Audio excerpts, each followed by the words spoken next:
तो लास्ट में हमने हिस्टोग्राम, पॉलीगन, फ्रीक्वेंसी कर्व और पाई चार्ट, बार चार्ट, ये सारी चीज़ें देख ली हैं। कल यस हमने sir. Measure of central tendency start किया था, जिसमें 4 पार्ट थे। मीन, या उसी को हम एवरेज बोलते हैं। ये मीन अर्थमेटिक मीन वाला है। उसके बाद हम मीडियन देखेंगे आज ही, हम मोड भी देखेंगे। क्वार्टाइल्स इतना नहीं आता अपने में, तो इसको हम इतना नहीं देखेंगे। हमने फिर डिफाइन किया था कि दो तरीके से डाटा होते हैं हमारे पास। एक अनग्रुप डाटा होता है, एक ग्रुप डाटा होता है। अनग्रुप्ड डाटा में क्या, रॉ फॉर्म में लिख दिया होता है, मतलब कोई भी ग्रुपिंग नहीं की गई होती है।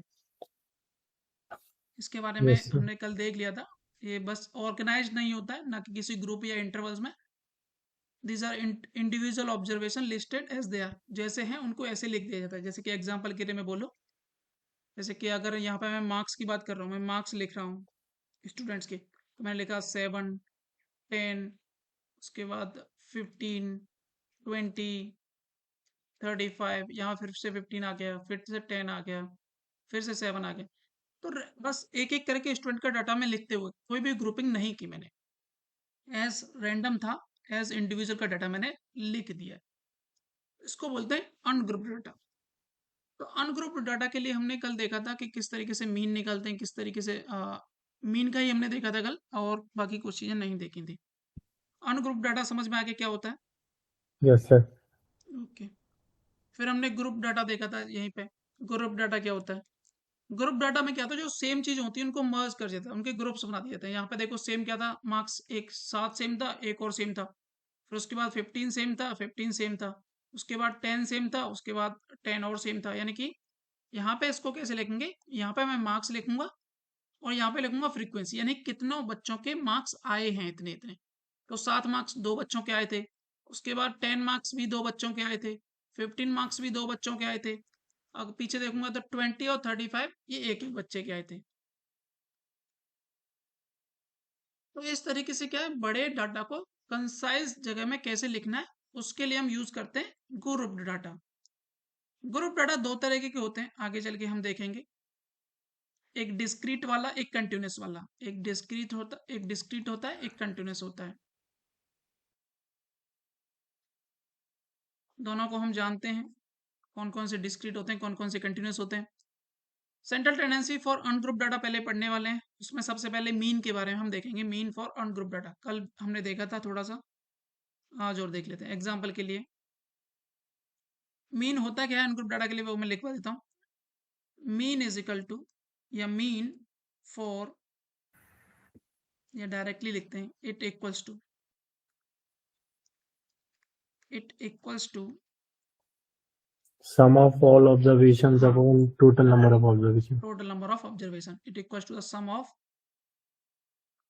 ऑल ऑब्जर्वेशन अपॉन, या फिर divided by number of observation.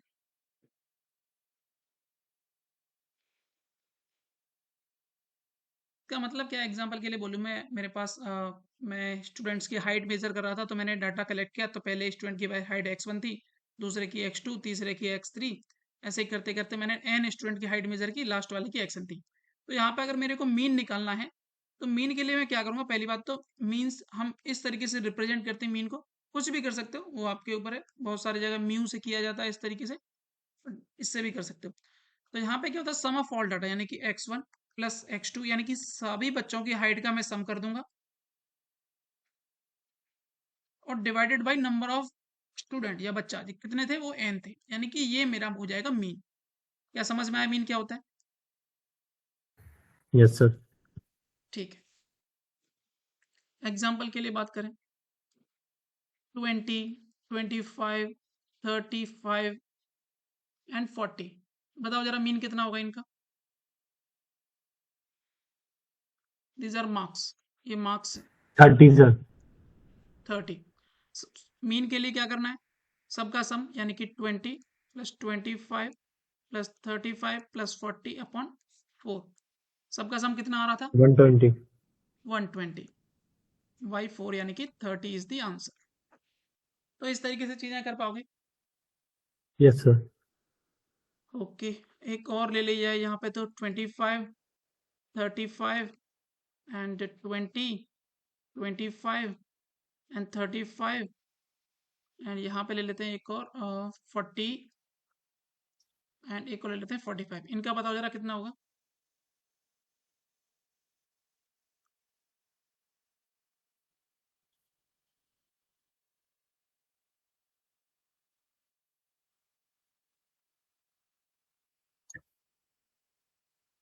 करना क्या है, सबका सम करेंगे तो कितना आ रहा है 235. 235। एक बार जोड़ लो, यहाँ से यहाँ तक करेंगे तो 60 80 105 140 180 और 225 आएगा ना। हाँ sir 225. Divided by number of observation कितनी है 3 और 3 4 7। डिवाइड देके आराम से निकाल सकते हैं, यही हमारा मीन रहा होगा। Yes sir. ठीक, तो मीन निकालना जस्ट आसान हो गया। अब देखो यहाँ पे अगर मैं बहुत बड़े डाटा की बात करूँ तो उसीलिए हमने आगे चल के ग्रुपिंग करना स्टार्ट किया। अब देखो यहाँ पे 25 दो बार आया था और उसके बाद और तो कोई सेम नहीं था, 25 ही दो बार आया था। तो यानी कि ऐसा नहीं कि हमें हमेशा ग्रुपिंग करनी पड़ेगी। अगर ज़्यादा बड़ा डाटा नहीं है तो बिना विदाउट विदाउट ग्रुपिंग के भी आंसर निकाल सकते हैं। बड़े डाटा के भी निकाल सकते हैं बट बहुत ज़्यादा लेंथी कैलकुलेशन हो जाएगी, सबको जोड़ना है एक एक करके। तो वहाँ हम देखेंगे आगे ग्रुपिंग वाले को कैसे सॉल्व करते हैं। उसके बाद मैंने यहाँ पे कुछ और तरह की मीन भी बताई थी, ज्योमेट्रिक मीन।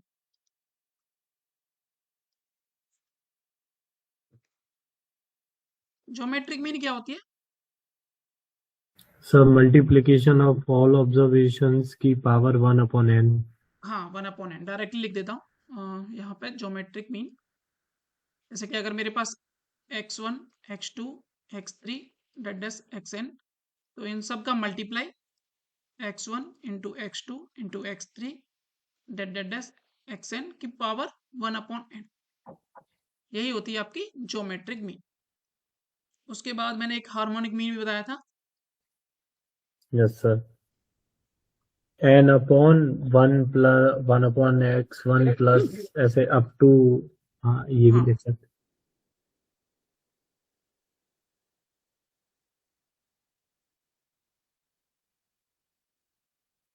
अगर मेरे पास n ऑब्जर्वेशन है x1 x2 x3 dot dot dots xn, तो उनके लिए हार्मोनिक मीन कैसे लिखते हैं, इस तरीके से लिखते हैं। इसके लिए अगर मैं एग्जांपल देखूं तो हार्मोनिक मीन फाइंड आउट करना है कि इसका 10 20 30 25, इन सभी का हार्मोनिक मीन फाइंड आउट करना है। फाइंड हार्मोनिक मीन किस तरीके से करेंगे। अब देखो यहाँ पे क्या है एन यानी कि नंबर ऑफ ऑब्जर्वेशन, कितनी ऑब्जर्वेशन है 4, 4 अपॉन हार्मोनिक मीन जो मेरे को निकालना है इज इक्वल टू 1/x1 यानी कि 10 प्लस 1/20 प्लस 1/30 प्लस 1/25। तो इस तरीके से निकाल पाओगे, इसको सॉल्व कर लोगे। Yes sir. तो ये होती है हार्मोनिक मीन। ठीक है, अब वेटेड मीन भी कल मैंने लिखवाया था, वेटेड मीन।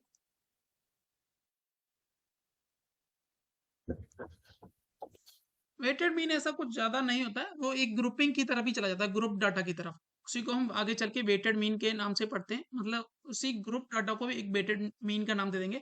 उसमें क्या होता है, मान के चलो अगर मैं मार्क्स लिख रहा हूँ, 25 मार्क्स 4 स्टूडेंट के थे, 30 मार्क्स 5 स्टूडेंट के थे, 35 मार्क्स 4 स्टूडेंट के थे।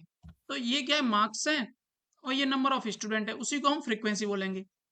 तो यहाँ से क्या वेटेड मीन निकल के आती है। वेटेड मीन क्या हो जाएगी, यहाँ पे क्या करना है, इनका मल्टीपल। अब देखो एक स्टूडेंट के मार्क्स 4 स्टूडेंट के मार्क्स 25 है, तो सबके सम कितना होगा होगा 100 हुआ होगा।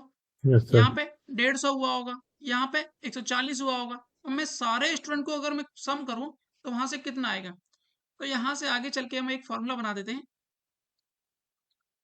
इसको मानेंगे हम x, और ये तो f है, ये नंबर ऑफ स्टूडेंट वाला। तो यहाँ से हम यहाँ पे xi fi लिखेंगे, यानी कि दोनों का प्रोडक्ट करके लिख देंगे। प्रोडक्ट करने से वही चीज आ रही है, देखो 25 को तुम 4 बार जोड़ो या मल्टीप्लाई कर दो 4 से, बात तो एक ही है। यहाँ से भी यस. 100 आएगा, 25 गुणा 4 कर दो, यहाँ से भी 100 आएगा। तो मल्टीप्लाई करना स्टार्ट कर देते हैं, यहाँ से 150 यहाँ से 140। अब क्या करेंगे मीन निकालने के लिए, summation F I x i upon summation F I, क्योंकि नंबर ऑफ ऑब्जर्वेशन कितने, नंबर ऑफ स्टूडेंट तो टोटल मेरे को पता ही है कितने होंगे, यहाँ से 30, और यहाँ से सबका सम कितना आ जाएगा 240 390। ओके. ये आएगा।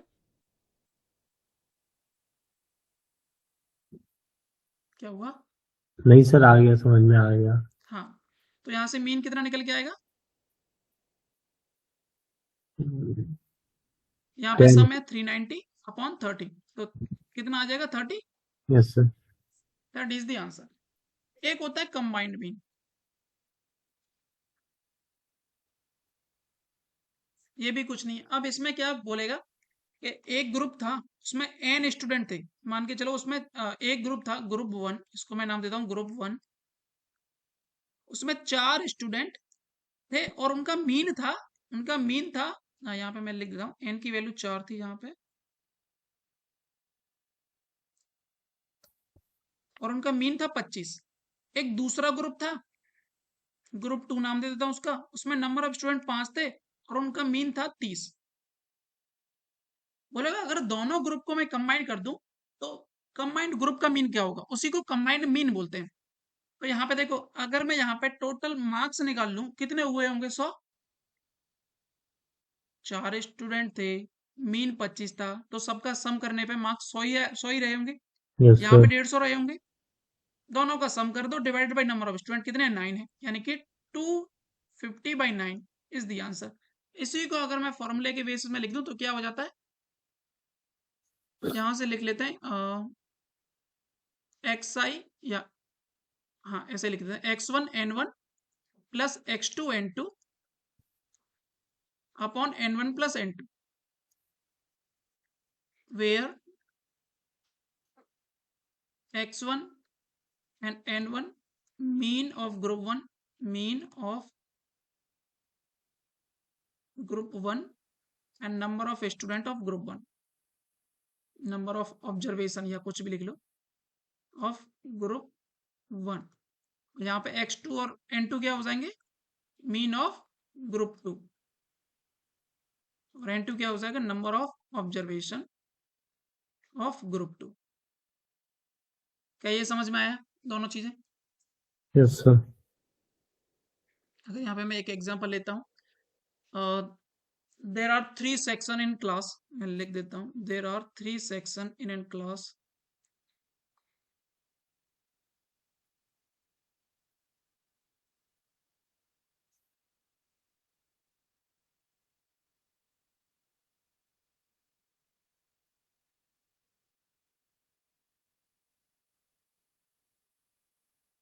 comprising 12, 15 and 20 student, and their average, their average या मीन, एक ही बात है दोनों, is 10, 20 and 15 respectively, then average of whole class, average of class, तो क्लास का एवरेज कितना होगा बताओ जरा?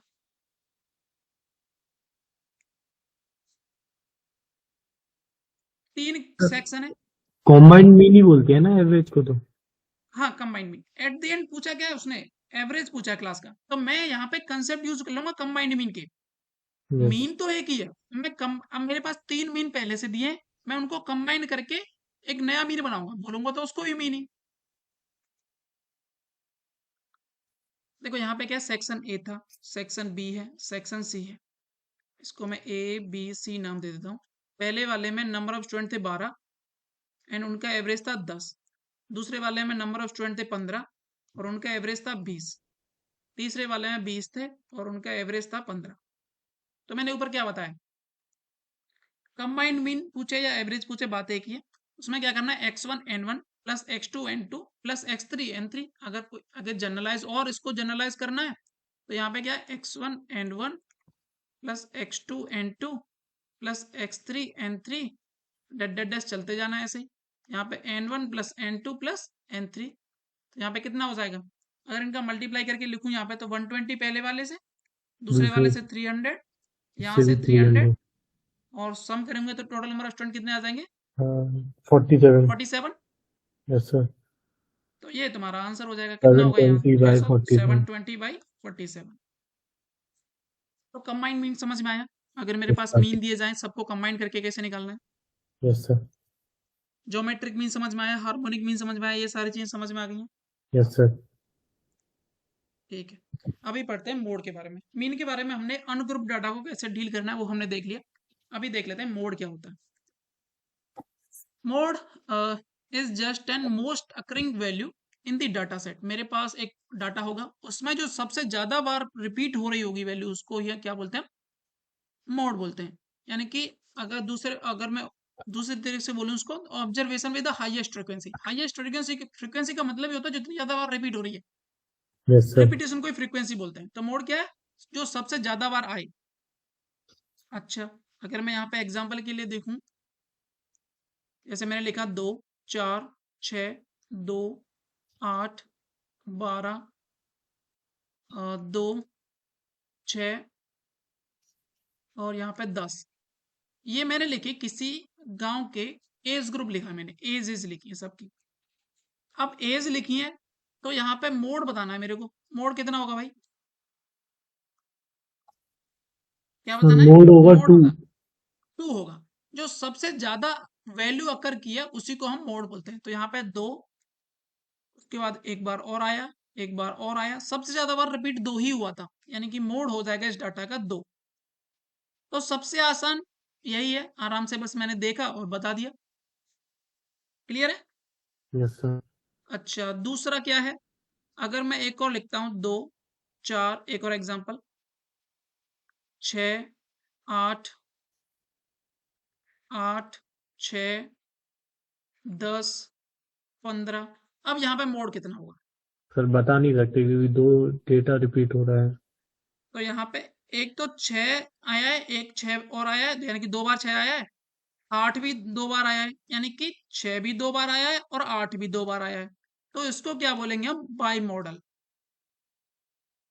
कि ये डाटा कौन सा है? By model. इन दोनों में से हम ये नहीं प्रेडिक्ट कर सकते कौन सा मोड है, बट ये डाटा कैसा है? बाई मॉडल डाटा है। क्लियर है? Yes sir. अच्छा, अगर 3 वैल्यूज रिपीट कर जाए एक सेम फ्रीक्वेंसी के साथ तो उनको बोलते हैं मल्टी मॉडल। वो लिख देता हूं मैं एक एग्जांपल। यहाँ पे 6, 10, 12, 6,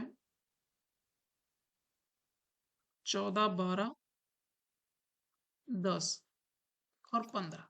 अब देखो यहाँ पे 6 भी 2 बार रिपीट हुआ है, 10 भी 2 बार रिपीट हुआ है और 12 भी 2 बार रिपीट हुआ है। तो इनको क्या बोलते हैं? Multi modal. Multi modal. Clear है? और यस इस सर। वाले को बोलते हैं यूनी मॉडल। इसमें एक ही मोड था, इसको हम यूनी मॉडल। 2 मोड आए बाई मॉडल, 2 से ज्यादा आए तो मल्टी मॉडल। अब 4 होते तो उनको भी मल्टी मॉडल ही बोलते। क्लियर है? Yes sir. अच्छा, एक एग्जांपल और लिखता हूँ। यहाँ पे मैं बोलता हूँ 6, 15, 27, 36, 42। इसको क्या बोलेंगे? इसका मॉड कितना होगा? मॉड कितना होगा? सर इसका भी कोई मॉड ही नहीं होगा। हाँ, एग्जिस्ट नहीं करेगा, यानी कि no mode. No mode value possible.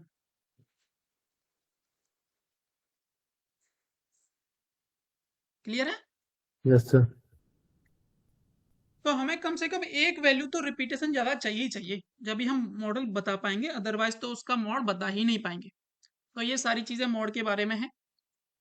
यहाँ से सारी चीजें समझ में आएंगी। अभी हम बस अनग्रुप डाटा के बारे में चीजें देख रहे हैं। अभी जैसे हम बढ़ेंगे आगे, ग्रुपिंग की तरफ जाएंगे तो वहां पे सारी चीजें देखेंगे फिर। मॉड क्लियर है? Yes sir. अच्छा, एक क्वेश्चन था इसमें, शायद आई थिंक मिल जाए तो मेरे को, मैंने कहीं तो रखा है, ऐड नहीं हो पाया। अभी मैं 1 मिनट बस दिखाता हूँ।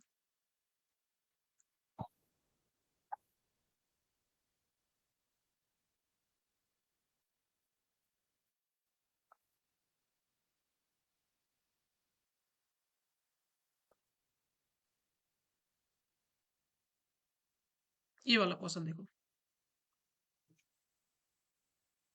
इसमें बोला कि definition of mode fails, fail कर जाती है, कब करती है फेल, बताओ जरा, पढ़ के देखो।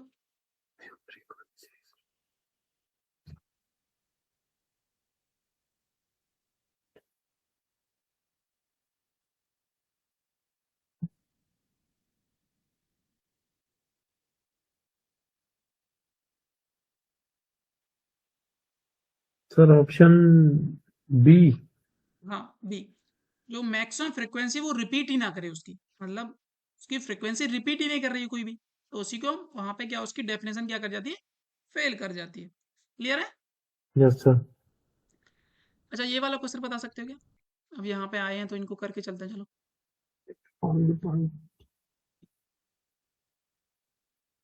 Sir median.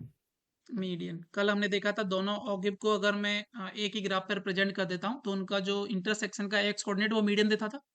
और यस इवन सर। तुम्हें कहीं भी ऑगिव दिख जाए कहीं भी सवाल में, तो मोस्ट ऑफ द केस में 99% केस में उसका आंसर मीडियन ही होता है। अच्छा, एक बार इसको ट्राई करो।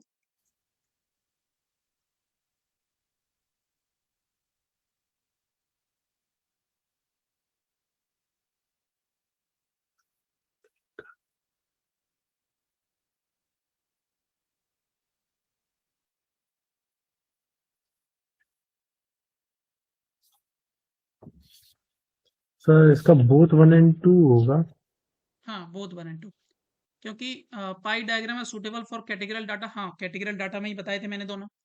और दूसरा, arc length of sector pie diagram is proportional to the value of compound presented to the, ये भी मैंने बताया था, आर्क लेंथ डायरेक्टली प्रोपोर्शनल होता है उसके, जितना भी होगा उसमें एंगल के, एंगल है वही कंपाउंड उसमें प्रेजेंट करता है, उसको प्रोपोर्शनल होता है, ये बात मैं कल बताया था मैंने। Yes sir. अच्छा, इसमें क्या है, if you want to measure the intelligence of a group student then what, इसको अब हम देखेंगे, अभी थोड़ा सा और बाकी है।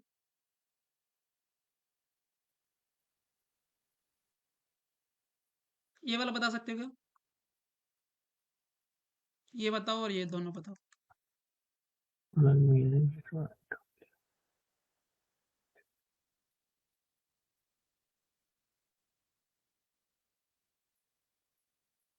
ये वाला वर्ड दिख रहा है? Yes sir. Sir median. किस, मीडियन, बस किसके लिए होता है, मीडियन के लिए। ये वाला बताओ, इसमें बोला है cumulative frequency of the largest observance value must be always.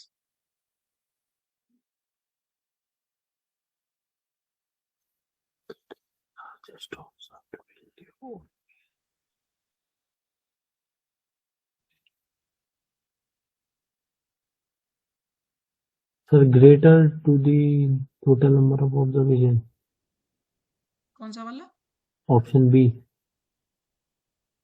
Option B, इसमें बोल रहा है ग्रेटर टू द, अच्छा इसमें पूछा क्या पहले तो ये देखो ध्यान से, सो इसमें उसमें बोला है ये कि कब, हाँ जो बोलो। क्यूमुलेटिव फ्रीक्वेंसी जो सबसे बड़ी होगी हम्म। तो वो मस्ट भी किससे होगी, तो मतलब जो टोटल नंबर ऑफ ऑब्जर्वेशन है उनसे ज्यादा होगी कि कम होगी कि उनके नहीं, बराबर देखो होगी। कल हम जब जब निकालते थे, मैंने मान के फ्रीक्वेंसी ले लो, चलो 2 4 6, और यहाँ पे ले लेता हूँ 10, तो यहाँ पे सी एफ निकालो जरा, कितना आने वाला, 2, फिर 6 हो जाएगा, फिर 12 हो जाएगा, 22 हो जाएगा, यही तो होता था। Yes sir. अब यहाँ पे क्या बोल रहा है उसने, cumulative frequency of the largest observed value must B largest observe value, यानी कि देखो इसकी लार्जेस्ट जो ऑब्जर्व वैल्यू है कौन सी है, 22 ही है यस कम्युलेटिव सर। फ्रीक्वेंसी की। अब वो किस, अब कौन से ऑप्शन सही बैठ रहा है देखो इसमें, less than the total number of observation, total number of observation में कितनी थी, 22 ही, सबको सम करूंगा तो 22 ही होने वाली है। Yes sir. तो इससे क्या छोटी है ये, नहीं सर। क्या बड़ी है इससे, नहीं सर, बराबर है। इक्वल है, हाँ, तो इक्वल है तो यानी कि इक्वल वाला ऑप्शन सही हो जाएगा। क्लियर है? Yes sir. आगे चलते हैं, ये वाला ही बता सकते हो, ये भी कर मीडियन। सकते हो।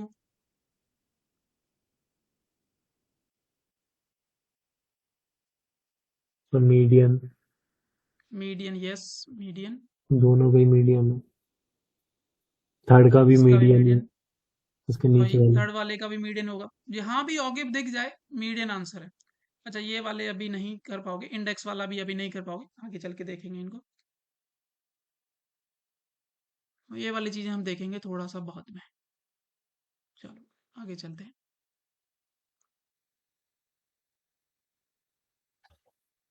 तो अब स्टेटमेंट वाले क्वेश्चन तो इस चैप्टर के हो रहे होंगे ना, आसानी से यस देख रहे सर। हैं हम तो। हाँ,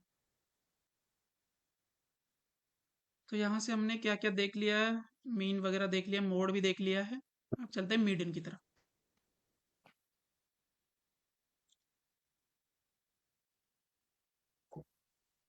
मीडियन की तरफ।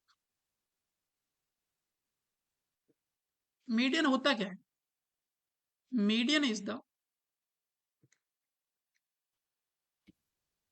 Middle most value, middle most value of data after arranging in ascending और descending order.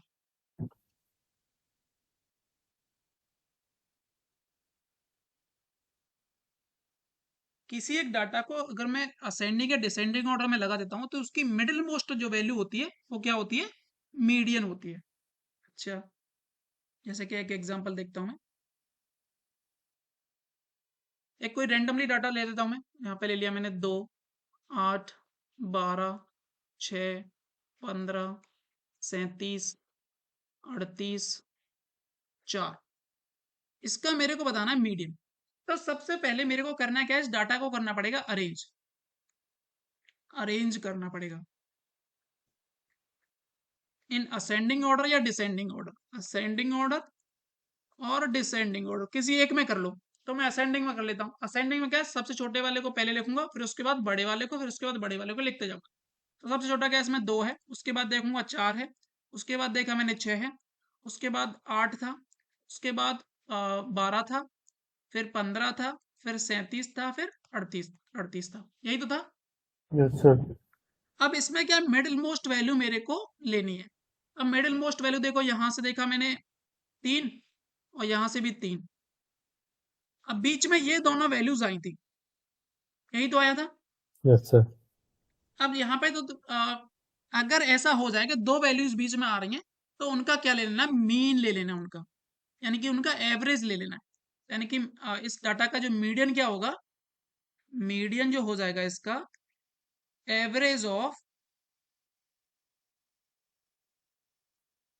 Of middle value.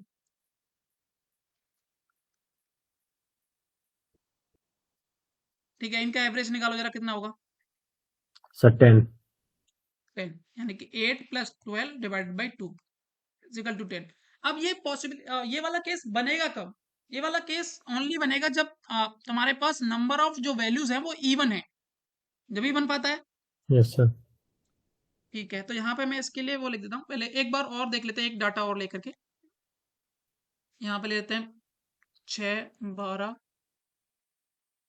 19, 17, 32 और एक और ले लेते हैं 15 और 37। बताओ जरा इसका मीडियन कितना होगा?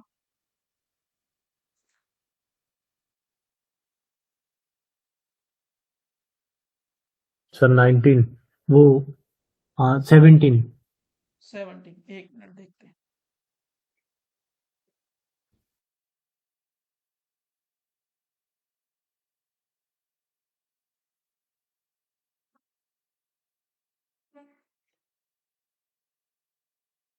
ठीक, तो यहाँ पे पहले तो इस डाटा को अरेंज करना पड़ेगा। इस डाटा को अरेंज करते हैं। डाटा को अरेंज करेंगे, सबसे पहले 6 आएगा, उसके बाद 12 आएगा, फिर 15 आएगा, फिर 17 आएगा, फिर 19, फिर उसके बाद 32 एंड 37। यहाँ से क्या मिडिल वैल्यू फाइंड आउट करनी है मेरे को। तो यहाँ से 3 छोड़े मैंने, इधर से 3 छोड़े, तो यही मिडिल वैल्यू थी 17। तो यानी कि मेरा यहाँ पे अगर ऑड नंबर ऑफ टर्म है मेरे पास तो मिडिल वैल्यू डायरेक्टली मिल जाती है, वही मेरा मीडियन हो जाती है। अगर इवन नंबर ऑफ टर्म है तो जो बीच में दो वैल्यूज आने वाली है उनका मैं मीन ले लूंगा, वो मेरे लिए क्या हो जाएगी, मीडियन हो जाएगी। क्लियर है? तो यहाँ पे मीडियन क्या होने वाली है, 17। तो यहाँ पे मैं लिख देता हूँ दोनों,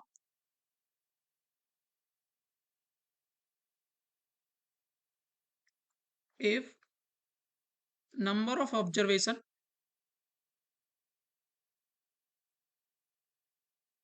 are odd, then median is n+1/2th term. क्या यही होगा? Yes sir. अगर यहाँ पे नंबर ऑफ ऑब्जर्वेशन, अच्छा ये टर्म कब है? After arranging. ये टर्म कब होगा? After arranging. अरेंज तो करना ही पड़ेगा पहले। दूसरा वाला, if number of observation are even, then median जो होगा will be equals to average of n/2th term and n/2th plus 1th term। ये वाला n/2th term और and n/2 plus 1th term, इनका एवरेज होगा। क्लियर है? Yes sir. तो ये हमने देख लिया। अच्छा एक चीज बताओ आप, हमारी जो मीन थी, अगर मैं उसमें मैं कोई भी वैल्यू चेंज करता हूं तो वो अफेक्ट हो जाती थी, क्योंकि यस सर। मीन में तो सबका सम करना था, उसके बाद डिवाइड करना था नंबर ऑफ ऑब्जर्वेशन की। अगर मैं यहाँ पे इसकी एक्सट्रीम वैल्यू को अगर मैं चेंज कर देता हूँ, इसको मैं 39 लिख देता हूँ और इसको मैं 4 लिख देता हूँ, तो इसकी मीडियन पे कोई इफेक्ट पड़ेगा क्या? सर बताओ। नहीं। नहीं पड़ेगा। तो यहाँ पे एक नोट डाल के लिख लेना है, median will not, will not affect by extreme values.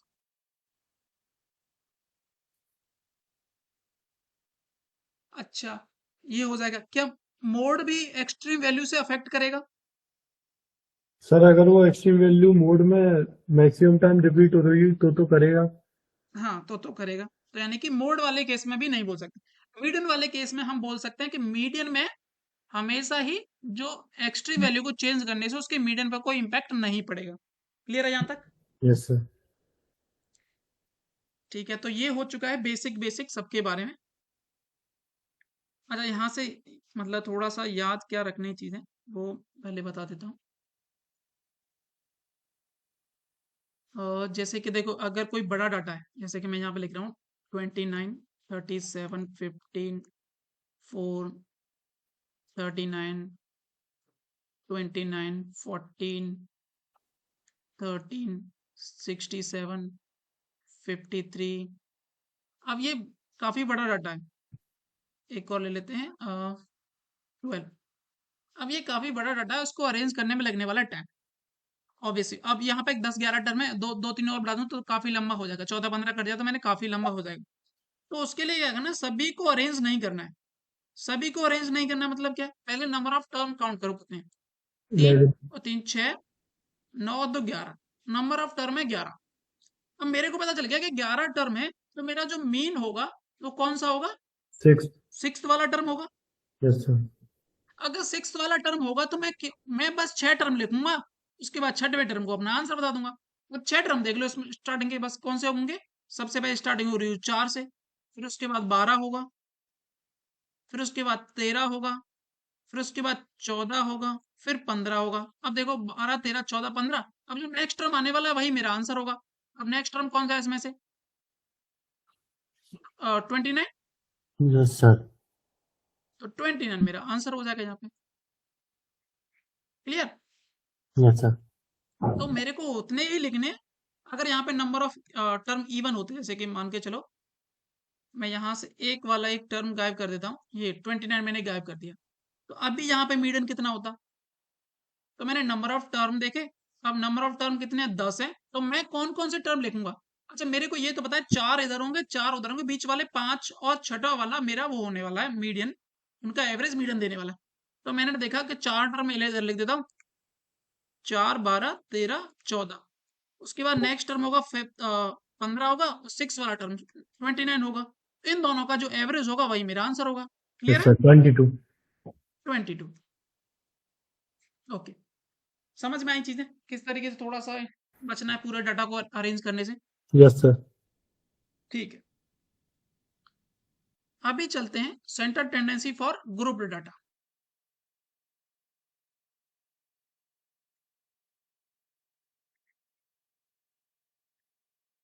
For grouped data, इसको हम दो तरीके से देखते हैं, एक तो होता है डिस्क्रीट डाटा, एक होता है कंटिन्यूस डाटा।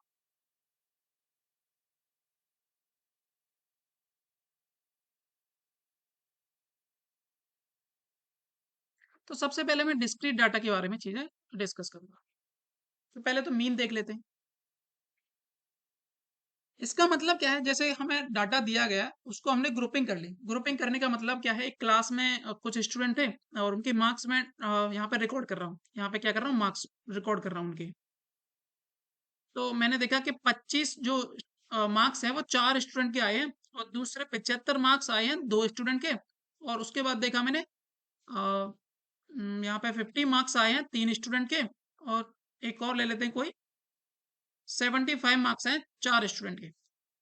तो यहाँ पे सबसे पहले इस तरीके से डाटा दिया जाएगा। अगर मैं इसको रॉ फॉर्म में लिखता, अनग्रुप डाटा में लिखता, तो कैसे लिखा होता, कैसे ऐसे लिखा होता, देखो जरा, 25 25 25 25 फिर 75 75 50 50 एंड 50, उसके बाद 75 एंड 75 एंड 75 एंड 75। अच्छा, ये 2 बार आ चुका है। ठीक है, कोई दिक्कत नहीं, इसको 80 कर लेते हैं यहाँ से, या इसको भी कर लेते हैं 50 60 80 100 कर लेते हैं इसको, क्योंकि वो 2 बार लिख दिया मैंने। क्योंकि उसको फिर तो मर्ज ही कर देते, एक ही जगह लिख देते, 100 100 100 और 100। इस तरीके से डाटा लिखा हुआ होता। बहुत जगह स्पेस घेर रहा है, अगर थोड़ा सा और बड़ा कर दूं मैं क्लास का स्कोप, और ज्यादा दिक्कत होने वाली थी। तो मैंने क्या किया, जो ग्रुपिंग बना दी, ग्रुपिंग बना करके इस तरीके से वो चीजें दिख रही हैं, बहुत कॉम्पैक्ट दिख रही हैं। तो यहाँ से मीन निकालने के लिए मेरे पास 3 मेथड हैं। पहला है डायरेक्ट मेथड, दूसरा है assumed mean method, assumed mean method, और तीसरा है step deviation method, step deviation method. एक एक करके सबको देखते हैं। सबसे पहले देखेंगे डायरेक्ट मेथड।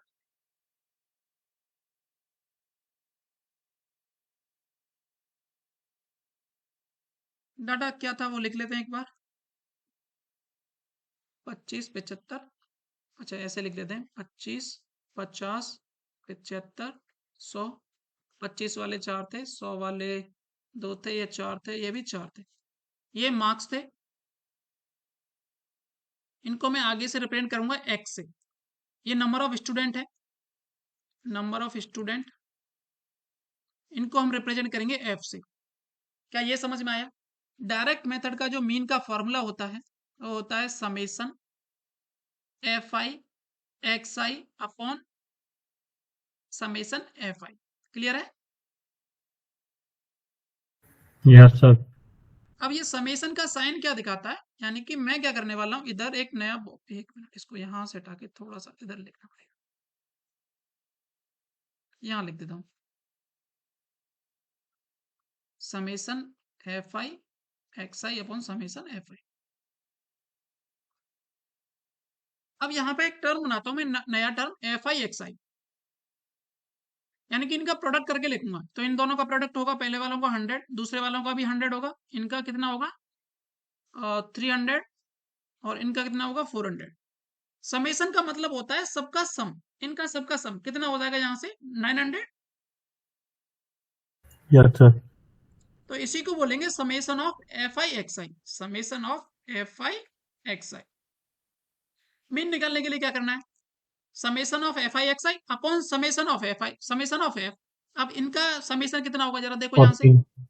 14, यानी कि समेशन ऑफ एफ आई आ गया 14। तो बस मीन निकाल दो, कितना हो जाएगा 900/14। Is the answer. क्लियर है डायरेक्ट मेथड किस तरीके से काम करता है? क्लियर है? क्या हुआ भाई? कुछ नहीं सर, आ गया सर। Clear, okay. अच्छा, ये अब अगर यही क्लियर था तो बाकी सारी चीजें बनाई क्यों गई? Step deviation, assumed mean method, वो क्यों बना दिए गए? एक एग्जांपल देता हूं मैं यहाँ पे। 28, 30, 32, 34 एंड 36, और इनकी ये है आपके कुछ भी ले लो, क्लास मार्क्स, एज, कुछ भी ले लेते हैं। यहाँ पे मैं फ्रीक्वेंसी लिख रहा हूँ। अब यहाँ पे फ्रीक्वेंसी लिख रहा हूँ, यहाँ पे 14, उसके बाद 28, यहाँ पे लिख देता हूँ 15, और यहाँ पे लिख देता हूँ आपकी 16 ले लेते हैं, और यहाँ पे 30। ये मैंने फ्रीक्वेंसीज ले ली। अब इसके मीन निकालना है आपको, फाइंड मीन। तो सबसे बेसिक मेथड तो वही है, डायरेक्ट मीन मेथड। यहाँ पे मैं एफ आई एक्स आई निकालूंगा, यहाँ पे निकालने वाले हैं summation of f I x i, यहाँ पे एफ आई एक्स आई। तो इन दोनों को मल्टीप्लाई करने पे कितना होगा वो लिखेंगे यहाँ पे, कितना होगा, कितना होगा भाई? Sir sir 392। 392, okay. And in दोनों का मल्टीप्लाई कितना होगा? 1140। 780, कितना? अच्छा हाँ 28 है ना सर, तो फिर हाँ, नहीं और इन सर दोनों का, 28 है तो 840 होगा ना। एक सेकंड, हाँ 840, इन दोनों का मल्टीप्लाई कितना होगा? तो सर 480। अबे, एक मिनट से, ठीक है, मैं पता नहीं क्या कर रहा हूँ। 480 ना, ठीक है। एंड इन दोनों का मल्टीप्लाई, सर 4 12 13 सर 144, नहीं 1 क्यों, 6 1 6 सर 544। 544, ओके। एंड इन दोनों का इसी का 18 444, 3 3 3 6 सर 468। 468, okay, okay. तो अब देखो, मल्टीप्लाई करने में दिक्कत आ रही थी, यस सर। मल्टीप्लाई करने में दिक्कत आई, उसके बाद मेरे को सबको ऐड भी करना है, उसके बाद सबका सम करूंगा, मतलब सम करके फिर डिवाइड दूंगा ऐसे। कैलकुलेशन मेरी हो गई लेंदी, तरीका उससे आंसर आएगा।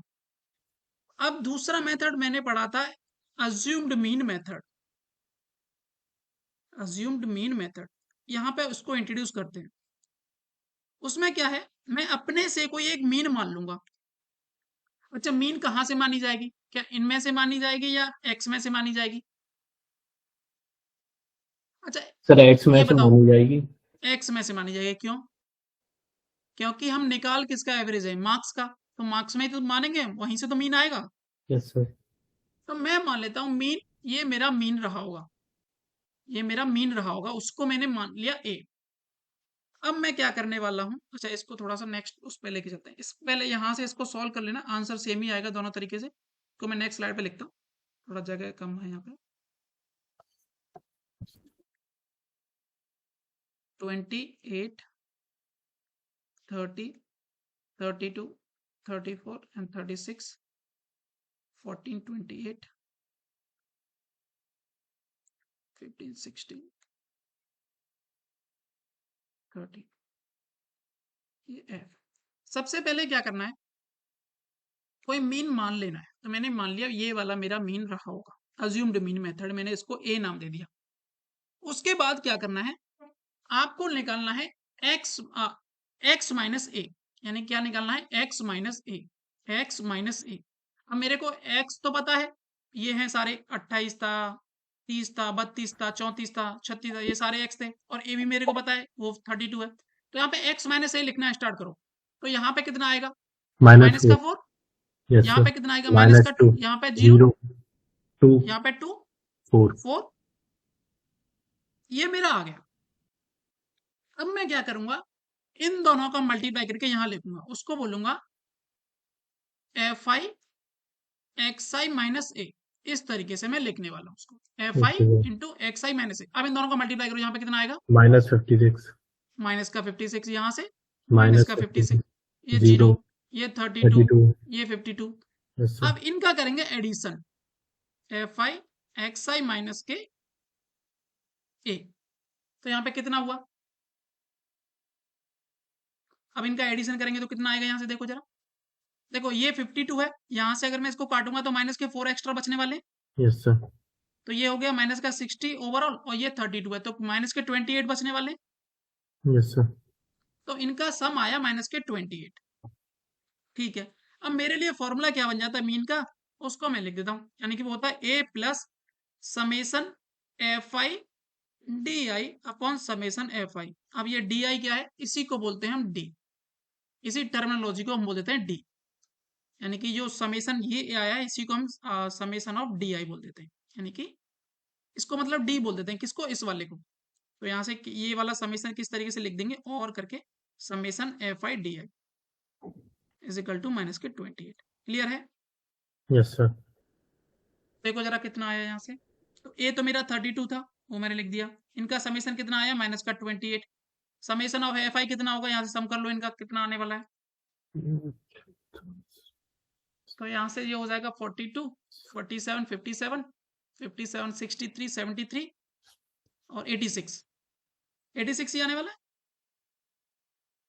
हाँ सर। 4 4 5 10 9 9 6 15 3 कितना आ रहा है, देखो हाँ, यहाँ से हो गया 42, 86 ही आ रहा 47, था। हाँ 86 आ रहा। अब इसको थोड़ा सॉल्व करना आसान है एज कंपेरेटिवली उसको, इस वाले को, यहाँ से बहुत सारी चीज ऐड करोगे फिर डिवाइड दोगे, अब तुम्हें यहाँ से एक आइडिया भी मिल जाएगा कि मेरा क्लोजेस्ट आंसर होने वाला है 32 से कम, यही तो मिल जाएगा एक आइडिया। Yes sir. और यहाँ से इसको सॉल्व करना थोड़ा सा कंपेरेटिवली आसान है उससे, और एग्जाम में थोड़ा सा मतलब जो कैलकुलेशन है वो तो मैंने रैंडमली लिख दिया है, वहां पे क्या है एग्जैक्टली कटने वाली चीजें आती हैं तो कट जाती हैं, बट तरीका समझ में आया क्या था। Yes sir. ठीक है, तो इसका फॉर्मूला लिख लेना है, यहाँ से मैं लिख देता हूँ। डायरेक्ट वाला तो इजी है, उसमें तो कुछ है ही नहीं, डायरेक्ट वाला तो था, उसमें था summation F I x I upon summation F I, ये था मीन का फॉर्मूला। इस वाले में क्या है, a plus summation F I D i upon summation F i, यहाँ पे ए क्या है, अज्यूम्ड मीन, ये मैंने खुद से मानी थी। इसमें डी क्या है, एफ के बारे में तो मेरे को आइडिया है, डी क्या है यहाँ पे एक्स माइनस के ए, यही था। क्लियर है, यस सर। अब चलो ये भी हो गया, फिर तीसरा मेथड क्यों इंट्रोड्यूस किया गया था। तीसरा मेथड हम बेसिकली पढ़ेंगे जब क्लास इंटरवल वाले की बात करेंगे, जब हम कंटिन्यूस डाटा की बात करेंगे, चलो उसको भी हम देख लेते हैं, बट मीन निकालना आया यस इन सर। दोनों तरीके से। ठीक है, तो अभी चीजें देख लेते हैं फॉर कंटिन्यूस डाटा, मीन निकाल लेते हैं अभी कंटिन्यूस डाटा के लिए। मीन फॉर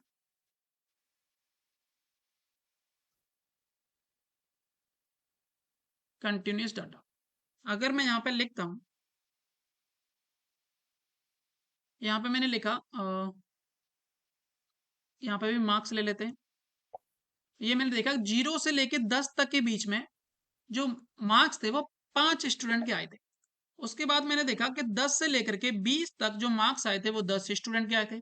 फिर देखा 20 से लेके 30 तक जो मार्क्स आए थे वो 15 स्टूडेंट के आए थे। उसके बाद देखा मैंने 30 से लेके 40 जो मार्क्स आए थे वो 7 स्टूडेंट के आए थे।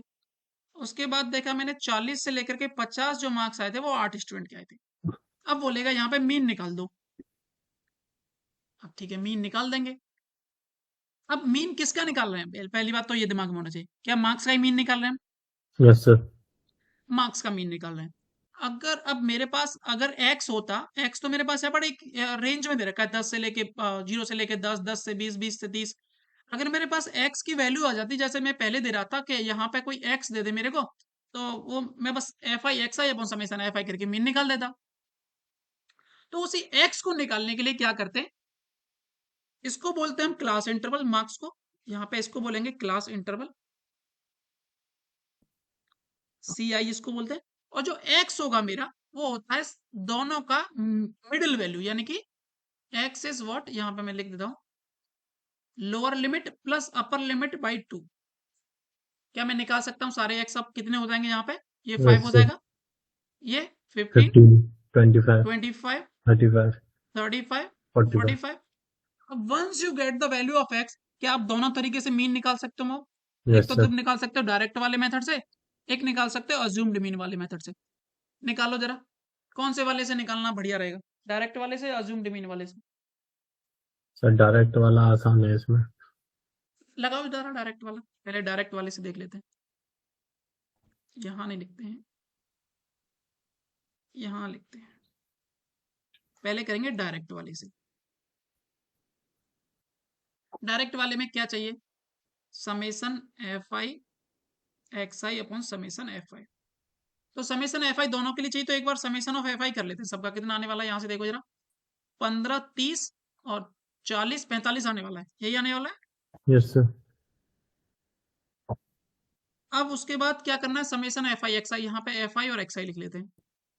यहाँ से 25 आएगा, यहाँ से 150 आएगा, यहाँ से कितना आ जाएगा 300 और 75, 375 आ जाएगा यहाँ से, और यहाँ से कितना आ जाएगा 210 और 35, 245 आ जाएगा, और यहाँ से कितना आ जाएगा 420 और 40, नहीं 320 और 40 यानी कि 360, यही आ जाएगा।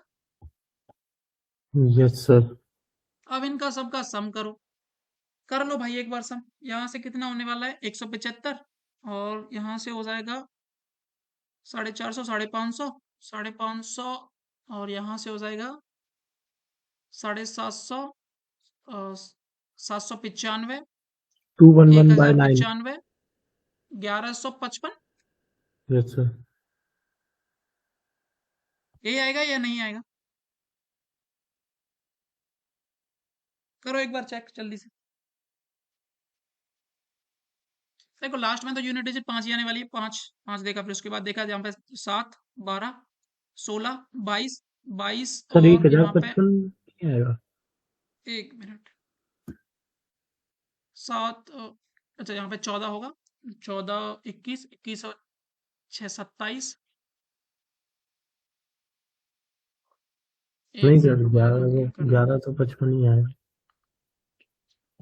ठीक है, 2, यहाँ पे 4, तो 6, 6 3 9 2 11, ठीक है इतना ही आएगा, 1155 ही आएगा, एक बार देख लेना इतना ही आएगा। Yes sir. तो अब उसके बाद क्या करेंगे, सबका सम आया, उसके बाद डिवाइड दे देंगे, 1155 डिवाइड बाई 45, ये मेरा आंसर होगा। फिर भी कैलकुलेशन देखो दिक्कत दे रही थी, तुम्हारा 1055 आ रहा था, यस सर। दिक्कत तो है। तो अब दूसरे वाले मेथड से देख लेते हैं एक बार। दूसरे वाले मेथड से देखेंगे तो पहले हमें क्या मानना पड़ेगा, अज्यूम्ड मीन मानना पड़ेगा। किसको मान लिया जाए, इसको मान लेते हैं। अच्छा इसमें ऐसा नहीं कि मैं किसी को मानूं, एक इसी को, मैं इसको ही मान सकता हूँ, चलो एक बार इसको लेके देखते हैं, इसको मानते हैं 35 को, ठीक है, किसी को मान सकते हो, वो तुम्हारे ऊपर है। तो यहाँ पे कितना था 25, यहाँ पे 35 था, अब किसको मान लिया जाए, 35। 35 को मान लेते हैं, चलो 35 को मैंने मान लिया। तो यहाँ पे अब मैं क्या लिखूंगा, डी, डी क्या था मेरा, एक्स माइनस ए, यहाँ पे क्या था डी, डी क्या था एक्स माइनस के ए, यही था मेरा। तो यहाँ यस पे अगर सर। मैं एक्स माइनस के ए करूंगा तो कितना आने वाला, माइनस का माइनस 30, 30, यहाँ पे माइनस का माइनस 20, 20, यहाँ माइनस पे 10, माइनस का 10, 0, 0 और 10। 10। अब यहाँ पे मल्टीप्लाई करना था, summation F I D I, जरा करो, माइनस का 150, माइनस माइनस का का 200, 200, माइनस का माइनस 150, का 150, ये 0, 0, 80, यहाँ पे 80, इनका सबका सम करो जरा कितना आने वाला है। देखो यहाँ से अब मैं इसको 3। हटा देता हूँ, तो माइनस का 70 फिर भी बचने वाला है। यहाँ से कितना हो जाएगा 350, और 350 यानी कि 420, माइनस यस का सर। 420, ये आ गया। अब मेरा मीन क्या होने वाला है, यानी कि 35 प्लस का माइनस का 420 डिवाइड बाई 45। अब इसको डिवाइड देना कंपेरेटिवली आसान है इसके सिवाय, और वहां पे तो सम करना पड़ा था, ये करना पड़ा था। और यहाँ से एक आइडिया और भी मिल जाता है कि 35 से छोटा ही होने वाला है, और यहाँ पे ये भी दिख रहा है कि 10 टाइम्स जाएगा, तो यानी कि 25 के लमसम होने वाला है, ये भी आइडिया मिल रहा है। Yes sir.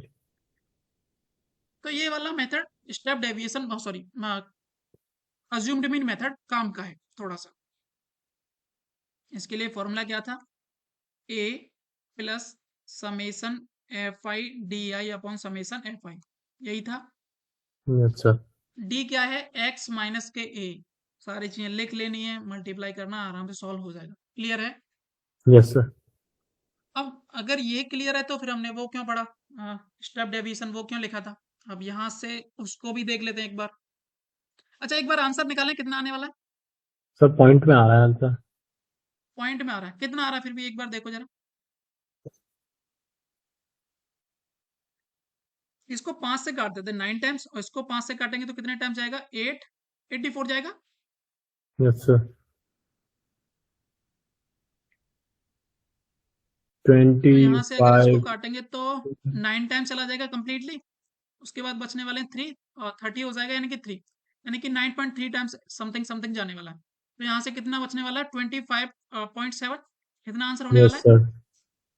और यहाँ से इसको भी डिवाइड दोगे तो इतना ही जाएगा। ठीक है, एक बार अब मेरे को एक आइडिया लग गया कि 25.7 मेरा आंसर होने वाला है। ठीक है, अब मैं एक दूसरा मेथड लगाता हूँ, स्टेप डेविएशन मेथड। अब यहाँ से सबको हटा रहा हूँ उसको।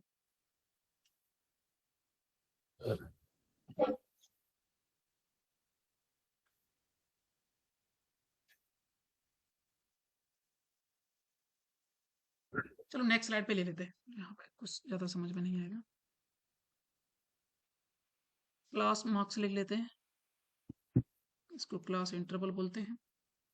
0 से लेके 10, 10 से लेकर के 20, 20 से लेकर के 30, 30 से 40, 40 से 50। और जो इनकी फ्रीक्वेंसी है वो कितनी थी, 5, 10, 15, 7, 8, 5, 10, 15, 7, 8। क्या यही सवाल था? Yes sir. इसमें करना क्या है, अब मेरे सबसे पहले तो मेरे को एक्स तो निकालना ही पड़ेगा, क्योंकि उसके बिना तो काम चलेगा नहीं। तो मैंने यहाँ पे एक्स देखा तो वो 5, फिर 15, फिर 25, 35, और फिर उसके बाद यहाँ पे कितना हो जाएगा, 45। 45। अब उसके बाद क्या करना है, यहाँ से मेरे को u निकालना पड़ेगा। अब क्या होता है u क्या होता है वो देख लेते हैं। पहले निकालना पड़ेगा u। अब u होता क्या है, वो होता है x माइनस के a अपॉन डी, या इसको मैं h बोल देता हूँ, डी ना बोल करके h ही डायरेक्टली, ध्यान रहेगा। कुछ भी लिख लो वो अपने हाथ में। क्या होता है, x माइनस के a अपॉन h। अब h क्या होता है, यहाँ पे h को भी लिख लो, h is class with, class with. तो यहाँ पे h की वैल्यू कितनी हो जाएगी इसके लिए, 10 हो 10। जाएगी। ठीक, अब देखो u निकालना है। अब u मैं यहाँ पे निकालता हूँ, तो u कितना आएगा, पहले तो x माइनस के a। अब a क्या है, किसी को भी मान लो a, मैंने इसको मान लिया a, इसको मैंने a मान लिया। तो सबसे पहले मेरे को x माइनस a लिखना पड़ेगा। इसके लिए कितना आएगा, माइनस का 20 यस सर। डिवाइडेड बाई 10, तो माइनस का 2 हो जाएगा। Yes sir.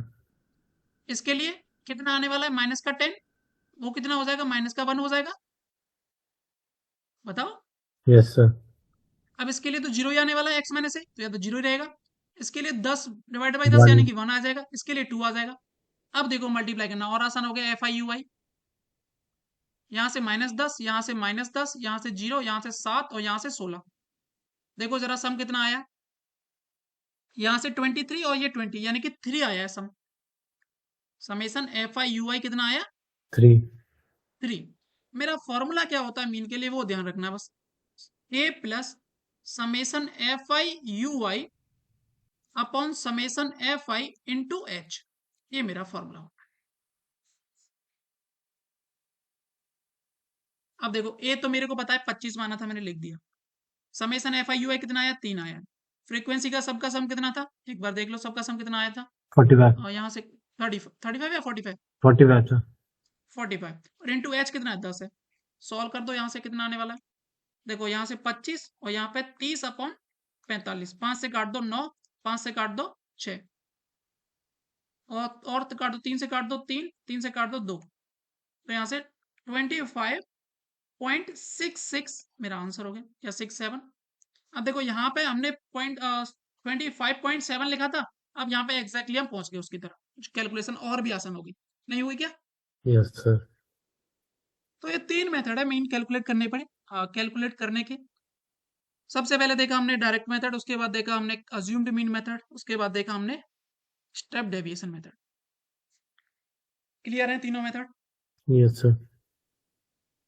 ठीक है। तो बस कैलकुलेशन से बचने के लिए ये सारी चीजें की जाती हैं और कुछ नहीं है। अब थोड़ा मोड की तरफ चलते हैं, फिर उसके बाद मीडियन की तरफ चलेंगे, फिर और डिटेल करेंगे इन चीजों के बारे में। अभी तक हम जितना भी डाटा ले रहे हैं वो एक्सक्लूसिव क्लास इंटरवल वाला डाटा ले रहे हैं। पिछली बार एक सवाल भी आया था इंक्लूसिव डाटा इंटरवल को लेकर के आया था, उसको एक्सक्लूसिव में कन्वर्ट करेंगे, उसके बाद ही हम उनका मीन मोड मीडियन बता सकते हैं। एक्सक्लूसिव और इंक्लूसिव डाटा के बारे में तो आइडिया है कैसे होते हैं इनके क्लास इंटरवल। Yes sir. ठीक है।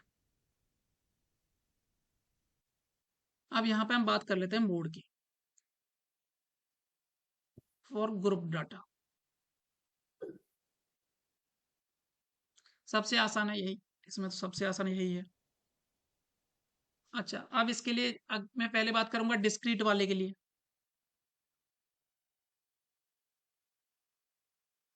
अब डिस्क्रीट वाले के लिए बात करनी है तो जैसे कि मान के चलते यहाँ पे मैं लिख रहा हूँ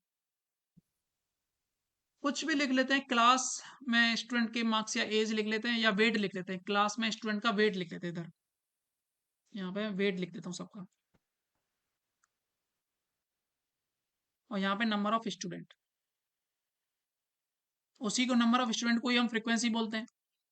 अगर मान के चलो जो 30 kg वेट था वो था 4 लोगों का, 35 kg जो वेट था वो था 6 लोगों का, और उसके बाद 40 kg वेट था वो 8 लोगों का था, 25 kg वेट था वो 12 लोगों का था, एंड 29 kg वेट था वो 7 लोगों का था, और 40 kg, 40 नहीं 45 kg वो वेट था 14 लोगों का। तो इसका मोड कितना होगा वो बता सकते हो क्या?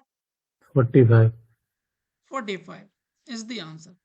क्या करना है, जो हाईएस्ट फ्रिक्वेंसी है उसी के जो सामने वैल्यू होती है उसी को हम मोड बता देते हैं। इसी को हम एक्स बोलेंगे, यहाँ पे इसको हम एफ बोलेंगे। सबसे आसान यही है। Yes sir. ठीक है। अगर एक भी वैल्यू मतलब नहीं हो हाईएस्ट में तो फिर हम उसको क्या बोल देंगे? तो फिर वो मोड नहीं आएगा सर। मल्टी मॉडल हो जाएगा इस केस में, तो क्योंकि अगर मान के चलो सबकी वैल्यू तो सेम सेम आएगी जब भी तो आएगा ऐसा कि किसी का यस हाईएस्ट सर। नहीं है। अदरवाइज उसको क्या बोल देंगे? Multi modal. Multi clear modal. है? Yes sir. तो ये तो हो गया, मोड सबसे आसान था। ये तो डिस्क्रीट डाटा के लिए था। अब देख लेते हैं क्लास इंटरवल कंटिन्यूस डाटा के लिए।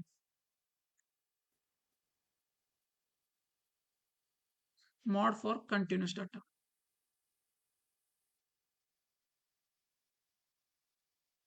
एग्जाम्पल ले लेते हैं 0 से लेकर 10, 10 से लेकर के 20, 20 से लेकर के 30, 30 से लेकर के 40 एंड 40 से लेकर के 50। ये भी वेट ही ले लेते हैं, एंड यहाँ पे नंबर ऑफ स्टूडेंट ले लेते हैं, उसको मैं एफ बोल दे रहा हूँ डायरेक्टली। यहाँ पे थे 7, यहाँ पे थे 8, यहाँ पे 5, यहाँ पे 11, यहाँ पे 10 ले लेते हैं। क्लियर है? सवाल तो क्या निकालना है? मोड निकालना है इसका। अच्छा, मेरे को एक चीज बता सकते हो कि जो मोड होगा हम किसका मोड निकाल रहे हैं? वेट का ही तो मोड निकाल रहे हैं, स्टूडेंट का जो वेट का उसी का तो मोड निकाल रहे हैं। Yes sir. अच्छा, एक चीज तो यहाँ से कंफर्म है, सवाल में ऑप्शन देखो पहली बात तो।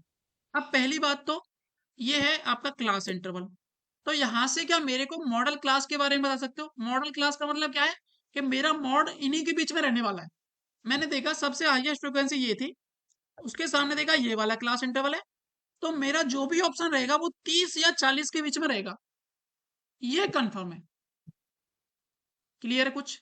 Yes sir. मेरा जो भी आंसर आएगा मॉड के लिए वो 30 से 40 के बीच में ही होगा। इवन 40 होगा या नहीं होगा? 40 नहीं होगा सर। 40 नहीं होगा क्योंकि एक्सक्लूसिव डाटा क्लास इंटरवल है। तो यहां से मेरे को पहली बात तो ये नोट करनी है, जो मेरा मोड होगा always between the model class. अब मॉडल क्लास क्या होती है? हाईएस्ट फ्रिक्वेंसी वाली class, class with the highest frequency. यहां पे लिख देता हूं class with highest frequency. Clear है ये वाला? Yes sir. अब यहाँ से मेरे को एक चीज तो पता चल रहा है कि मेरा मॉड जो भी रहा होगा वो इसके बीच में रहा होगा। अब निकालेंगे कैसे, उसके लिए एक फॉर्मूला याद कर लेना पड़ेगा। मॉड इज इक्वल टू, अब देखो यहाँ पे क्लास इंटरवल में कुछ चीजें और भी है। देखो ये वाला, इसको बोलते हैं हम लोअर टर्म, या इसको मैं बोलूंगा L1 और इसको मैं बोलूंगा L2। लोअर मतलब क्लास का फर्स्ट वाला टर्म को मैं L1 बोलूंगा, अपर क्लास को मैं L2 बोलूंगा। क्लियर है ये वाला? Yes sir. इसको मैं FM बोलूंगा। FM means frequency of model class, frequency of model class. यहाँ से थोड़ा सा हटाते हैं इसको। इससे एक जस्ट ऊपर वाली को मैं F1 बोलूंगा, इससे इससे एक जस्ट नीचे वाली को मैं F2 बोलूंगा। क्लियर है? F1 क्या है? Frequency before the model class. F2 क्या है? Frequency after the model class. ये क्लियर है यहाँ तक? Yes sir. अब फॉर्मूला लिख लेते हैं। तो मोड का जो फॉर्मूला होता है, अच्छा मोड को जेड से रिप्रेजेंट करते हैं। वैसे किस्सा कोई हार्ड एंड रूल नहीं कि जेड से ही करेंगे, बस ऐसा कर देते हैं। अभी तक ना कहीं पूछा गया है ना कुछ है। इसमें क्या होता है? L1 प्लस FM माइनस के F1। एक तो FM है, उससे पहले ऊपर वाली घटानी है। अब ऊपर वाली घटाने का मतलब क्या है? मैंने नीचे वाली क्यों नहीं घटाई, मैं उसको थोड़ा सा देर में समझाता हूँ। उसके बाद नीचे क्या करना है? FM माइनस के F1 प्लस FM माइनस के F2। इसको इसी तरीके से याद रखना कि पहले जो ऊपर है, मैं F1 FM में से ऊपर वाली फ्रीक्वेंसी एक बार घटा दूंगा और नीचे दोनों को घटा करके प्लस कर दूंगा। एक बार ऊपर वाली को घटाऊंगा, एक बार नीचे वाली को घटाऊंगा, दोनों को प्लस कर दूंगा। क्लियर है? Yes sir. Into H। H तो हमें पता है, क्लास क्लास विद। विड्थ। इसको कहीं कहीं ये ऐसा भी लिखा मिलता है फॉर्मूला, L1 प्लस के FM माइनस के F1 अपॉन 2FM माइनस के F1 माइनस के F2 इंटू H। ऐसा भी लिखा मिलता है। बात तो एक ही है, मैंने FM को जोड़ दिया बस इस तरीके में।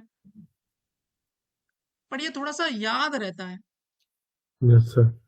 कि एक बार मैं पहले जो न्यूमरेटर में होगा, मैं FM में से F1 वाली फ्रीक्वेंसी उड़ा रहा हूँ जो उससे जस्ट बिफोर आती है, और उसके डिनोमिनेटर में मैं दोनों को घटा करके जोड़ रहा हूँ FM में से। घटाना FM में से ही है। FM क्या है? Frequency of model class. ठीक है, तो इसका आंसर बताओ जरा कितना होगा। यहाँ से मैं इनको हटा देता हूँ, यहीं पे इसका आंसर निकाल लेते हैं। तो इसका जो मॉड रहेगा वो कितना होने वाला है? L1 कितना है यहाँ पे? 30। Yes sir. और FM कितना है? FM 11 था, उसमें से F1 घटाऊंगा तो 6 बचने वाला है। और नीचे 6 प्लस का इधर कितना बचने वाला है? 1 इंटू 10। तो यहाँ से कितना आ जाएगा? 30 प्लस 60/7। तो कितना हो जाएगा? ये लमसम लमसम 8, और उसके बाद 4 फोर्टी बचेंगे, एट 40 पॉइंट हो जाएगा। फाइव कुछ आ रहा है सर। हाँ इतना ही आएगा, 38.5।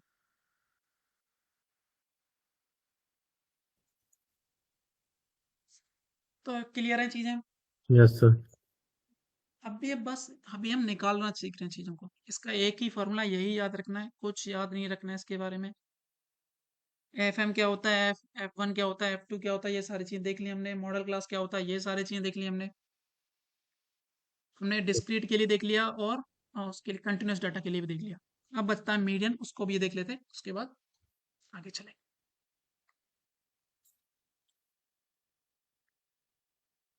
Median for group data.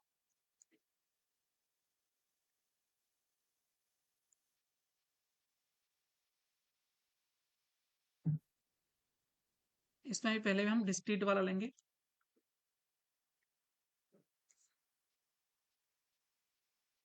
लिखता हूँ यहाँ पे, कुछ भी लिख लेते हैं। इस बार क्या ले लिया जाए? Number of cars own by society means, या कुछ भी ले लेते हैं। लाइक एक्स लिख देता हूँ सिंपली, छोड़ो उसको, यही लेना।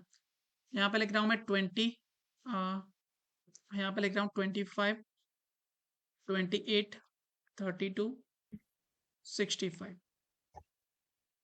और यहाँ पे मैं लिख रहा हूँ उसके अलावा 4, 9, 3 7 8। इसका मीडियन बता सकते हो क्या?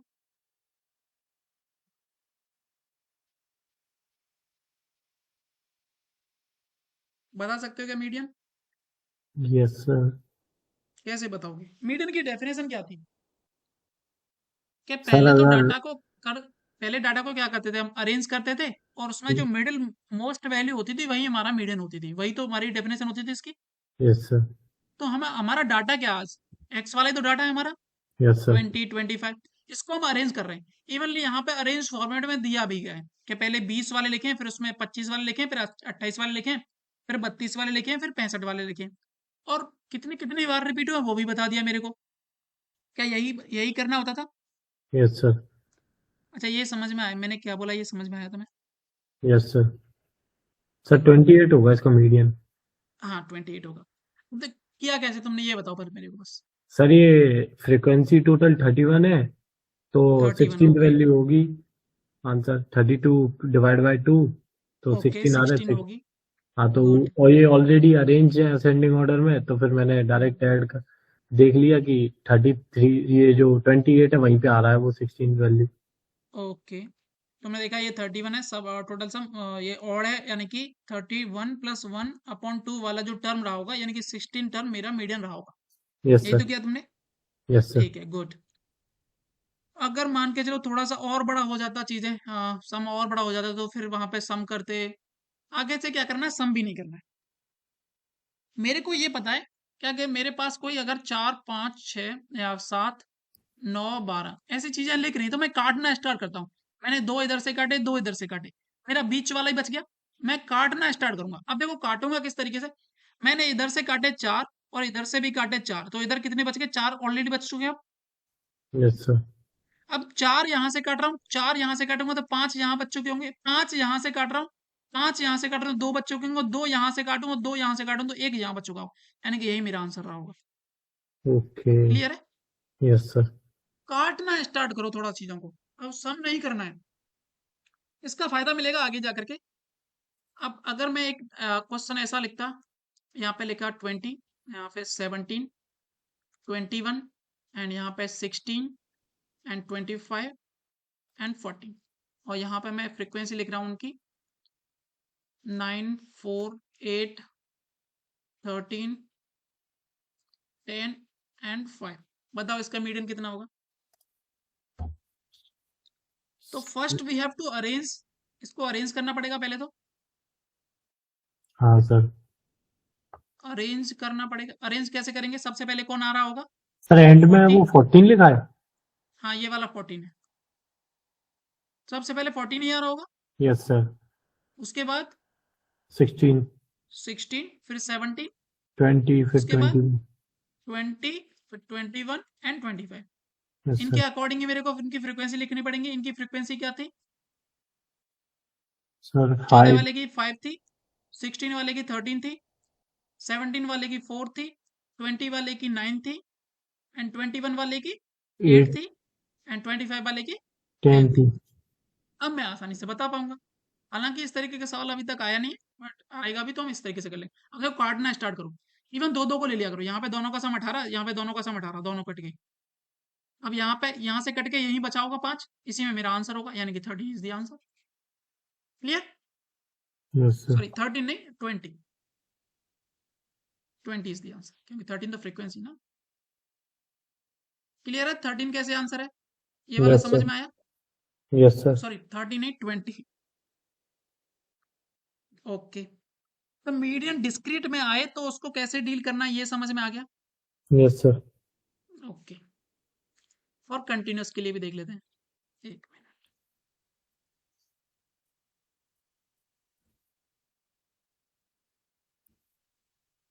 Median for continuous data. Class interval ले लेते हैं कोई सा भी। 0 से लेकर 10, 10 से लेकर के 20, 20 से लेकर के 30, 30 से लेकर के 40, एंड 40 से लेकर के 50।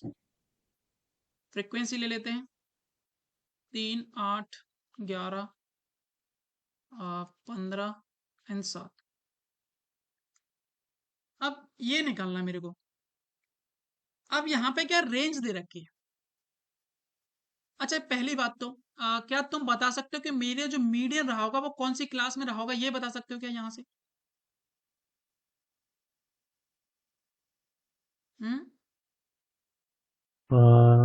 नहीं सर। क्यों नहीं बता सकते? देखो डाटा तो, जो मेरा डाटा है इसका मेरे को मीडियन निकालना, वो तो अरेंज ही है, 0 से लेकर 10, 10 से लेकर के 20, 20 से लेकर के 30, 30 से लेकर के 40, 40 से लेकर के 50। Arrange yes. तो है ही है फॉर्मेट में। Yes sir. अरेंज है तो मैं फ्रीक्वेंसी तो निकाल सकता हूँ कम से कम, मिडिल फ्रीक्वेंसी कौन सी रहेगी, मिडिल डाटा कौन सा रहा होगा। कम से कम क्लास तो निकाल सकता हूँ, वो कौन सी क्लास रही होगी उसमें जो आया होगा। हाँ सर वो। तो कितना देखो यहाँ से क्या करना है, 7 यहाँ से काट रहा हूँ, 3 यहाँ से काट रहा हूँ, यहाँ 4 बचे होंगे, 4 यहाँ से काटे, यहाँ 4 बचे होंगे। उसके बाद यहाँ 11, यहाँ 11, यानी कि इन दोनों के बीच में रहा होगा जस्ट। Yes sir. तो इसका तो आंसर डायरेक्टली मैं दे सकता हूँ, बट इसको मैं थोड़ा सा चेंज कर देता हूँ, इस वाले क्वेश्चन को यहाँ पे 8 लिख देता हूँ, क्योंकि तुम्हें फिर समझ नहीं आएगा, अदरवाइज उसका मैं आंसर डायरेक्टली बता पाता हूँ अभी, इवन मुझे कुछ कैलकुलेट नहीं करना था। अब देखो यहाँ पे इसका जो वो निकालो, कौन सी फ्रीक्वेंसी रही होगी जो मिडिल मोस्ट रही होगी, बताओ जरा कौन सी क्लास रही होगी।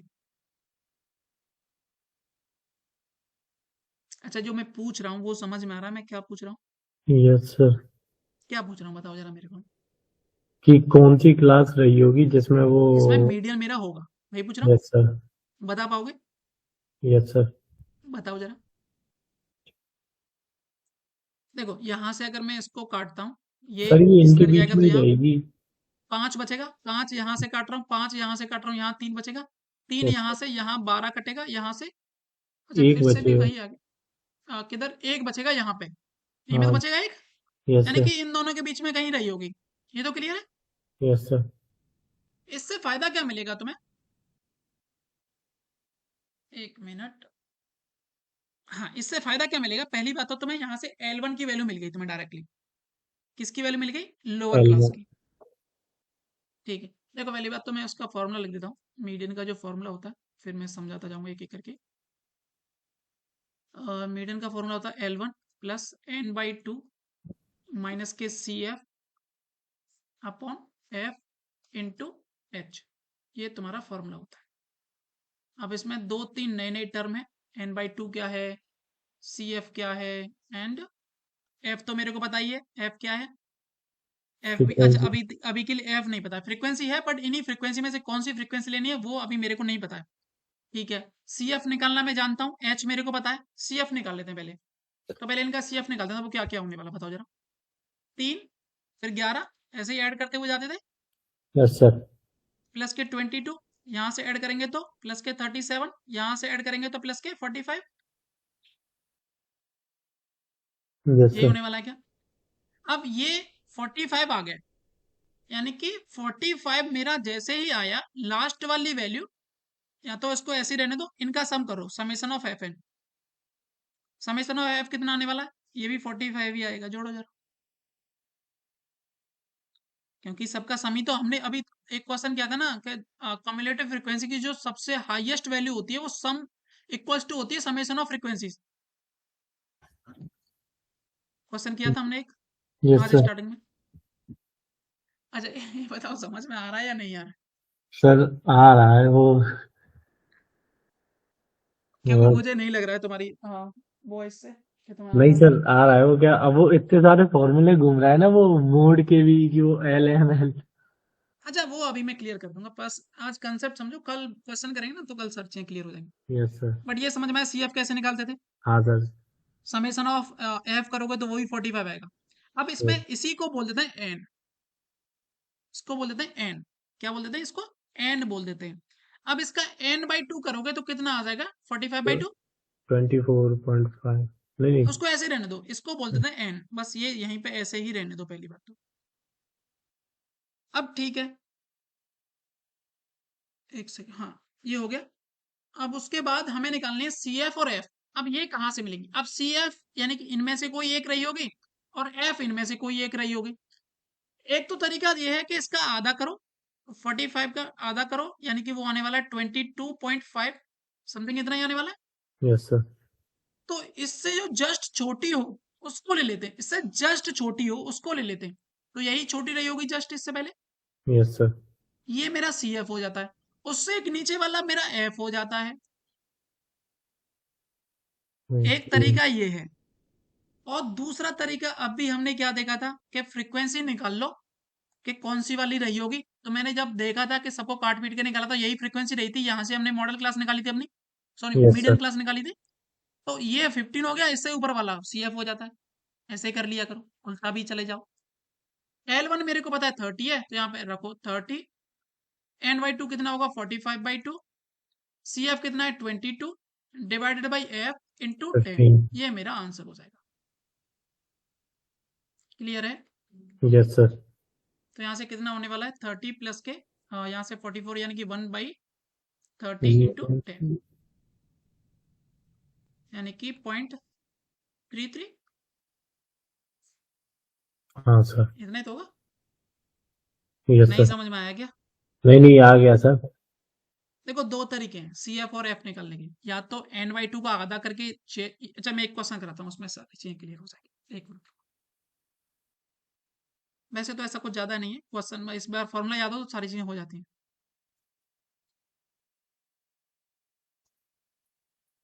यही लास्ट क्वेश्चन करते हैं, उसके बाद कल स्टार्ट करेंगे।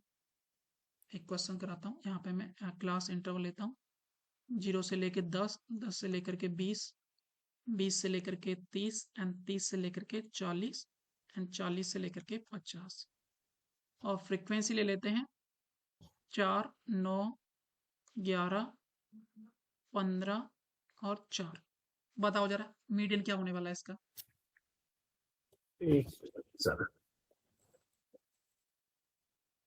इसका मीडियन भी निकालना है अभी के लिए तो, और बाद में इसका मीन भी निकालना है और मोड भी निकालना है, और मेरे को व्हाट्सएप पे फॉरवर्ड कर देना। अभी के लिए बस हम मीन निकालेंगे, मीडियन निकालेंगे।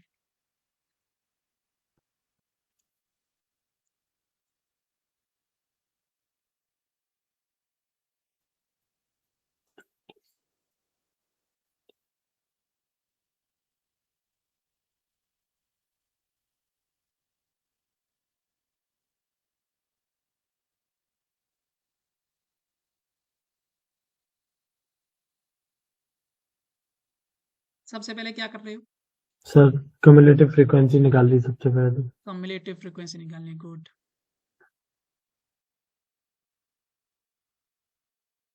कितनी आई? 43 आई है लास्ट वाली। Yes sir. Okay good.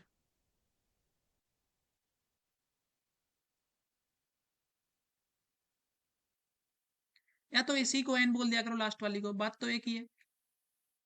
हाँ सर। तो एन बाई टू कितना हो जाएगा? 43/2, यानी कि 21.5। हाँ सर। तो अब वो 31। 21.5 आया है, ये चीज समझो पहले यहाँ से दोबारा से। अब कौन सी वाली लूँ, सी एफ ये वाली लूँ या ये वाली लूँ? दोनों में सर से 13 वाली। 13 वाली, इससे जस्ट छोटी वाली लेनी है, तो जस्ट छोटी वाली ये हो जाएगी तुम्हारे लिए सी एफ, और तुम्हारे लिए एफ कितना हो जाएगा ये वाला, और हाँ ये हो सर। जाएगा L1। बस लगा दो चीजें, यानी मीडियन निकालने के लिए क्या करना है, L1 यानी कि 20 प्लस के यहाँ पे करना था n बाई टू यानी कि 43/2 माइनस के 13 डिवाइडेड बाई 11 इंटू 10, तो यहाँ से 20 प्लस के 17/22 इंटू 10, तो यहाँ से 20 प्लस के 170/22 सॉल्व करेंगे तो कितना आ जाएगा? 27.77 कुछ। ठीक है 27.77, ये आंसर हो जाएगा। तो एक चीज यहाँ से ये क्लियरिटी मिली कि जो फ्रीक्वेंसी वाली हो आंसर उन्हीं के बीच में आना चाहिए मेरा, अगर नहीं आ यस रहा तो सर। गलत किया मैंने कुछ। आज यहीं पे स्टॉप करते हैं, बाकी कल इसके बारे में, कल ये चैप्टर वैसे खत्म हो जाएगा थ्योरी वाइज, परसों इसके डाउट्स, क्योंकि डाउट्स कुछ ज्यादा होने नहीं वाले हैं इसके, क्योंकि मेजर जो थ्योरेटिकल पार्ट था वो मैंने करा दिया है, उसमें ही डाउट्स बनने वाले थे तुम्हारे, और ये वाले क्वेश्चन तुम कर ही लोगे, बाकी सारी चीजें तो नॉर्मल ही है इसमें। क्लियर है? Yes sir. ओके, आज यहीं तक था।